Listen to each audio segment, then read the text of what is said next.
That first one you saw me unboxing there was the UX3 410U Ultrabook U series processor, of course. I wasn't expecting to see that. I was expecting to see this, and this is the one I'm going to take you through now. It's the Acer Aspire V17 Nitro Black Edition. We've got the high-end version with the 4K screen, 16 gigs RAM, NVMe SSD, and the GTX 1060 inside. Core i7, 1900 euros worth. This is the high-end version. There's a 1300 euro version as well, which looks pretty interesting because this is upgradable as well. I will take the back off this later in this video, so stay tuned. But what I'm going to do is go through our preliminary test, and I say preliminary because this is actually a pre-retail sample, so there may be one or two things that will change on this, but we think this is pretty much final. The only thing we didn't do is do the screen tests, because that's something that can be swapped out at a very late stage before things go to retail. But as we did with yesterday's VX15, I'll go around the device. We'll look at some of the scores. Again, I'll take the back off this. I'll do the Rise of the Tomb Raider test. We should be able to see that running in 4K at around 25 frames a second. So just to put this into perspective, with yesterday's VX15, this is 4K capable, which also means VR capable as well. So as opposed to yesterday's full HD gaming device. Shut up, Steve. Let's get this unboxed.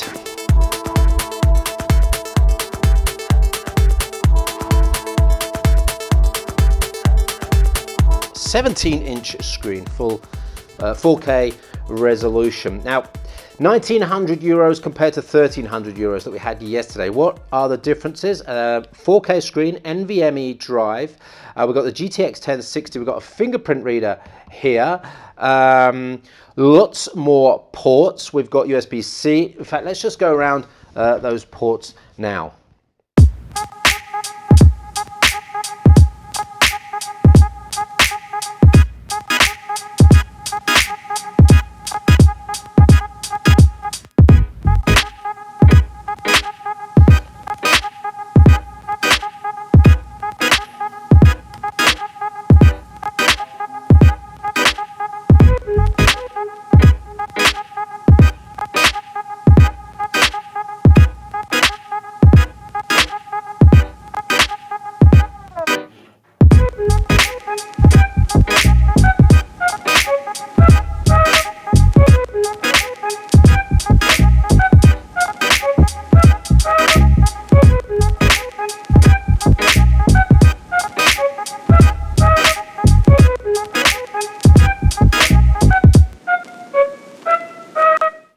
So you've got two USB 3.1 Rev 1s, the USB-C, USB 3.1 Rev 2, so that's with your Thunderbolt as well. Is there an HDMI? I think there's an HDMI there, and the Gigabit Ethernet port as well. Let me flip it around. You've got two more USB 2s, you've got the audio ports on this side, and then the SD card reader here, Kensington lock port there. So a big difference in the ports in terms of that USB-C 3.1 with Thunderbolt support. There's quite a difference there. Weight is under 3 kilograms, which for a device of this power is actually not too bad. Yesterday's 15-incher was almost 3 kilos as well.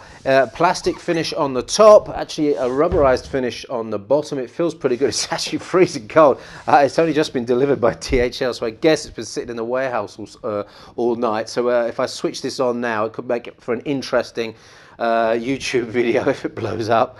So what we'll do first is we will take a look at some of the... No, come on, let's switch it on. Really shouldn't do this. Cold stuff gets condensation. You switch it on in the cold, and before you know it, it's blown up in front of you. But this is on, and yeah, that is an IPS display. But the looks of it, doesn't look too bright at the moment. But we'll have a look at that closer a bit later. And also, don't forget that this may not be the final screen. Right, keyboard. The keyboard. Yesterday's keyboard was great on the VX15. Again, the concave buttons, less of a click-through on the buttons, but well over 1 millimeter of travel on them. Looking really nice. They've got a red backlight on these keys. I don't know where the backlight button is or whether it's automatic. There it is. Yep, it's the red, just a one-stage backlight. I'm not sure if you can see that, and it's fixed with a red color as well. So the keyboard feels really, really nice. Acer positioned this as more of a multimedia device than a gaming device, but so if you're into video creation, like me, this might be an interesting option for you. Mouse pad I'm just testing out now. It's very, very similar, if not exactly the same as the VX15 one from yesterday. There's clicks on the mouse pad, okay, and the integrated fingerprint reader is going to help. I've immediately seen and been distracted by something in front of me. Down here is Tobii eye tracking module here. Now, I've never used it. 2 years ago I saw it demonstrate. I've never ever used it. Tobii T-O-B-double-I, double I. So what we'll do later in this video, or maybe in another video, we'll do a little bit closer analysis of that Tobii and what it brings in terms of eye tracking. The other thing you might have noticed is that there's no optical drive anymore. So they've taken away the optical drive and they've put a bigger battery in. Let me just check the size of the battery. I think it's gone up to 64 watt hours, 69 watt hours, as opposed to I think 53 on the previous version. So that's going to be nice for people on the go. Having said that, our battery life test wasn't that good. 4K screens take a lot of power, especially 17-inch ones. To the screen, we did a quick test on it. We got 350 nits on full brightness. It looks like there's a tint there. It doesn't look like it's been calibrated at all. So I can't tell you anything about color range, color accuracy. Contrast looks okay, and viewing angles are good, and of course it's a 4K screen. But we'll bring you all the details on the display. I know many of you that play gaming and do video creation, photo editing, professional level stuff, you need an accurate screen. So we'll bring you that detail when we test a full version, probably in February. No noise at the moment. No noise at the moment, so that fan goes off. Unlike some other devices, I think it was the GT62 I had last week, the fan was always on in the background. The Tobii thing is distracting. It's flashing at me. I'm sure I could switch that off, but kind of almost worries me as well. That is that for the time being. Right, let me just load up Rise of the Tomb Raider, Return of the Tomb Raider, Curse of the Tomb Raider, Return of the Tomb Raider, Rise of the Tomb Raider. We'll do a 4K screen test on the gaming.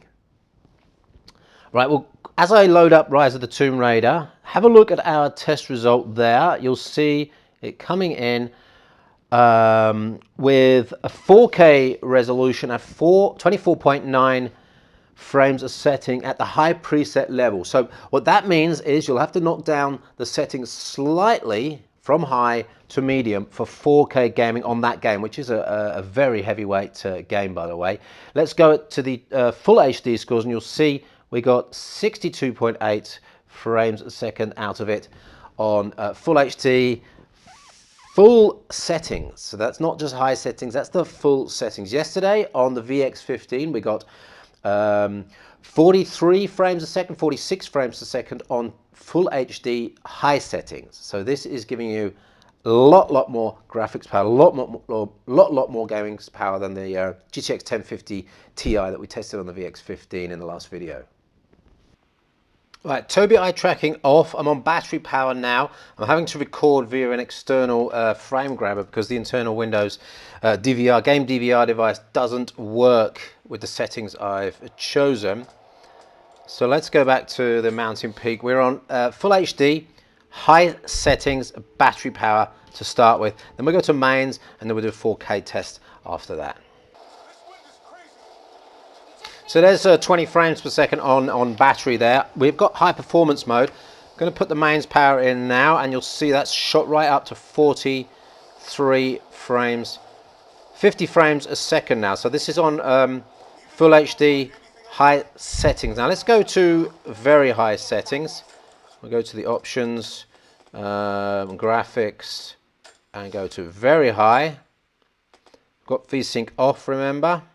And we're on full HD, and let's resume that and see what we get out of that. So that's now very high settings, 35 frames a second, so it's borderline there.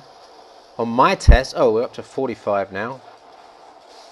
42, 40 frames a second. So, yeah, that's nice. That's nice. Okay. Right, here we are. 4K settings, very high graphics. 16 frames per second. So that's not usable. 4K, very high settings. Let's go to 4K high settings. We should see it go up to at least 20, but maybe not high enough to reach that sort of magic 30 frames per second there. We'll resume that. 18, 19, 20. So that's a look at the gaming Rise of the Tomb Raider at 4K, full HD settings with high and very high graphics settings. Just want to take a quick look at the SSD, the NVMe SSD coming in at over 1,000 megabytes per second write speed, so over a gigabyte per second read and write speed sequential on that NVMe. So it's an extremely high-end device. If you go to the Crystal Diskmark scores, so multi Cinebench Crystal Diskmark scores are up there, actually a bit higher than the VX15 that we tested. 686 points for multi CPU. Noise, now the fans are going now, and I want to check the heat. There is a lot of heat around this area here now. Lot of heat. The fans are going. The fans are loud, but they're not that piercing, horrible, loud, high-pitched fan noise. That's a very low fan noise, indicative of sort of big fans, really. Our measurements on the fans. Oh, there's a picture of the fans for you there. Let's bring that up on the screen. All right, so there's a look inside the device. Let's flash that on the screen for you so you can see a bit closer the fans and the upgradability inside. So it's good. You do have to take a fair bit of the casing off to get to it, though. I'll probably do a second video on this and get the casing off if I've got time. I've got very little time left before the weekend, so I'm not sure if I'll be able to do that. What I do want to do before I do take the back off is do some more work with Tobii eye tracking. But for the time being, that is a quick look at the Aspire V17 Nitro latest edition with KB Lake, with the full spec 4K screen and the GTX 1060, bringing you VR ready experience, 4K gaming experience. If you knock the settings down slightly or you have some older games, that may not be important to you on the screen, but for VR, when you're on those goggles, you need that 4K experience, and knowing that it can do VR for some games is a real bonus. And like I said, the entry-level version, I think 1,380 euros, getting on for 1,400, is interesting because it's got the same GTX 1060 and the same CPU inside. All you need to do is just upgrade that RAM and drop the terabyte hard drive in, and you've got pretty much what you've got here. Oh yeah, the SSD might be a SATA SSD on that version, I'm not sure. Screen we need to test. This screen, brightness looks okay. I'm not sure about the color accuracy here. Something's wrong, looks very yellow to me, very pushed and bright, but we'll check that out in the full version that we do in February. Thank you for watching. I'm sorry that it's been a little bit hectic here on the reviews, the last two of them, but maybe you like this format, so let us know in the comments below if this format's okay for you, because then I can do more like this, sitting behind the table and just messing around, bringing you the results and doing my tests and my opinion at the same time. Don't forget to watch the VX15 video from yesterday. That was a really interesting one. Starting at 1,000 euros, there's a gaming device, a full HD gaming device, and a full HD sort of content creation device there. Coming up, as I said, I've got that Ultrabook here, the ZenBook, which we'll take a look at. Probably early part of next week. I've also got that IdeaPad 15. We've had the Chromebook, and there was a Dell Inspiron 15 convertible that you need to check out as well if you're into big 2-in-1 collapsible foldable laptops. That's it for me. Thanks for watching. See you on the next video.